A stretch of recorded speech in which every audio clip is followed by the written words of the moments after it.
This is my joy, and nobody can take this away from me. This is my joy, and nobody can take this away from me. My joy, my joy, nobody. My joy, my joy, nobody. My joy,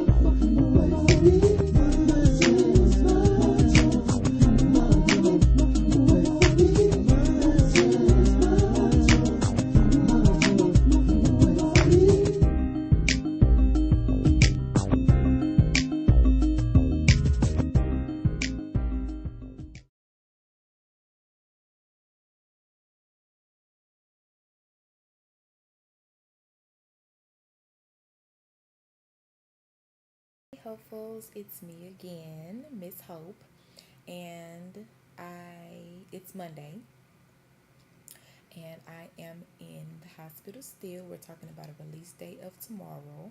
I done had a bone scan, and again, the doctors are still running in and out. So, I'm gonna try to make this quick. I'm still working on my editing skills, so just bear with me. I know that many of you and from my other pages have looked at has watched the other video and was really interested in the information that I had received. Well, on today, I met with another oncologist who came in, and I was interested to find more information that I was not aware of. Now, before I get into that, I just want to say this. Every time when I get ready to speak and be honest and about my journey and that I share my truth. I share what I go through. I share what I feel. I share my experiences. I'm not saying this is for all doctors. I'm not saying this is for all patients. I'm saying that this is what Darlene, Miss Hope, has went through. Now, I always seem to get somebody that want to jump on, the bandwagon, and they want to now tell their story, and they want to try to be combative of everything that I say. And it's like, in reality, I'm not even trying to hear that. I'm speaking my truth about what went on. And what I do know is that as a patient, you need to be more proactive about your health. You don't need to believe everything that's told to you. I discussed with a friend earlier, and she let me know that there are so many different rare forms of cancer out there that's been around for 200 plus years that they still do not know how to treat. Therefore, you cannot treat every cancer the same. Period. This is what I'm saying. So, I stand on everything that I say. I stand behind what I say. I'm not saying that the doctors are horrible people. I don't think that at all. I think that doctors are wonderful, awesome people. They are vessels that God uses to keep us healed. So no, I'm not saying that, but I do believe that a doctor that may be trained in this area to handle these people may not necessarily be able to handle a younger cancer patient if they don't know what they're dealing with, because you cannot handle them all the same. And I think for that very reason, many of us are uninformed about what is going on in our life and with our case. So I just wanted to say that and get that out before I go on to other things. So a new piece of information that I found was that my oncologist came in, my new oncologist, I love him dearly, and he was asking me about my pap smear. Now, I'm very on top of my stuff, but over the past few years, they've been doing a lot of breast stuff and other stuff been going on, and so it really kind of slipped my mind. Well, he said, well, with taking the tamoxifen, you really should have stayed on top of your pap smears because the tamoxifen, by it possibly stopping your menstrual cycle, it actually thickens your uterine wall and can cause another. It can actually cause another cancer or cause other problems. I am totally floored for the simple fact that my old oncologist just prescribed these medications. He did not mention this to me. He did not say this to me. He just, oh, well, take this. I'm thinking to myself, like, that should be something that I know. You might want to tell your girl that, you know? Yeah. And so, but it also made me thank God because every time I just had this urge, like I just needed to stop taking this medicine, which I did. I'm glad I did. And now I'm even more glad that I did because of this last little bit of information. I would have been taking this pills for 20 years, not, excuse me, 2 years. And who knows what kind of situation that I would have been in. This is my thing. I know that everything is not the doctor's responsibility, but when you are constantly being seen, you've been tested from the wazoo to the wazoo, and you're going through all of this, those things slip your mind. But if this medication can cause more issues, how come I don't know about it? Why am I not informed? I was never asked about a gynecologist if I had one or nothing. You just collecting my money, and I'm like, I'm not getting any information.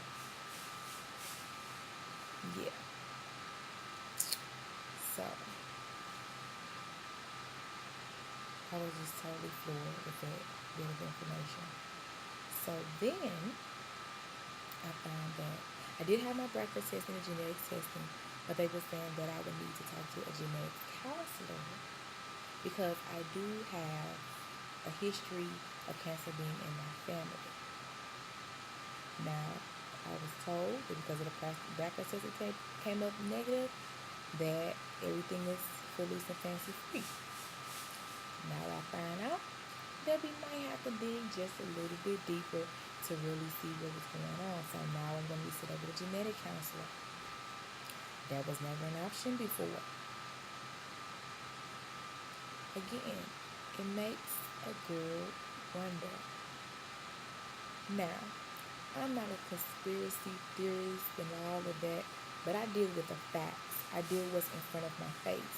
And it bothers me that this person did not care enough to inform me of these new little nuggets of information that I'm now finding out 2 years after my original diagnosis.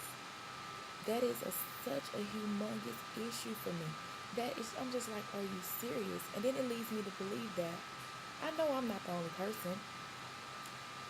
Some of you watching this, it could be you. This is why I do these videos, to say, be proactive. Be as proactive as you can. Ask questions, the hard questions, lots of questions. Ask them. Do not just sit up and accept what they say. Google. It ain't everything, but it's something. But trust you.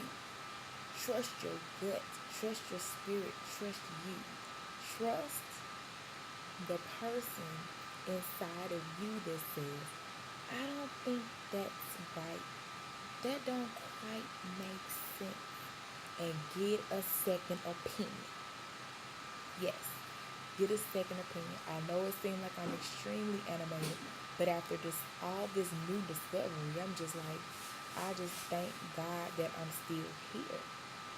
I thank God that I haven't had as many issues as other people. Some of the stories that I've heard that they've had, these conditions that can lead to strokes, and it leads to heart attacks and palpitations and all this other stuff, that could have happened to me. But it didn't, and I thank God for that. But I also thank God for trusting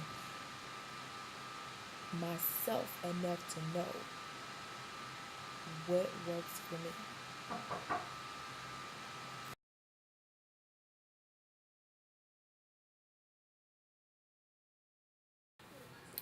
Okay, guys, sorry about that. Doctor came in as always, but I wasn't really done with this video. I was just saying how I was just so grateful, for trusting my instinct and trusting who I am. And so he came in with good information. Of course, I think I stated before in a previous video that the cancer did not spread anywhere else. Just enlarge that area a little bit, which we're going to get all of that handled. Um, and sorry, got all that handled. And I'm still feeling good, feeling great. And tomorrow looks like it's gonna be my release day. Yay! I am so happy, ready to go home, and just relax and get some beautification on because the hospital life is hard on a girl. But anyway, hopefuls, I thank you all so much for supporting me. I love you all so very much. Again, watch these videos, pass them on. It ain't about the likes, it ain't about the subscriptions, it's not about any of those things. It's just about getting the information out there, sharing that information, and spreading it around. This is what we do to help each other. Again, I would say the doctors are not the enemy, but it's not possible for them to know everything about everybody. And most importantly, don't be afraid. Trust yourself. Trust what God put in you, and definitely trust God. I love you all so very much. Thank you. Until you see me again. Maybe I'll do a going home video. Maybe I'll do a made it home video. I don't know. But I love you all so very much. Until I see you again, please stay blessed.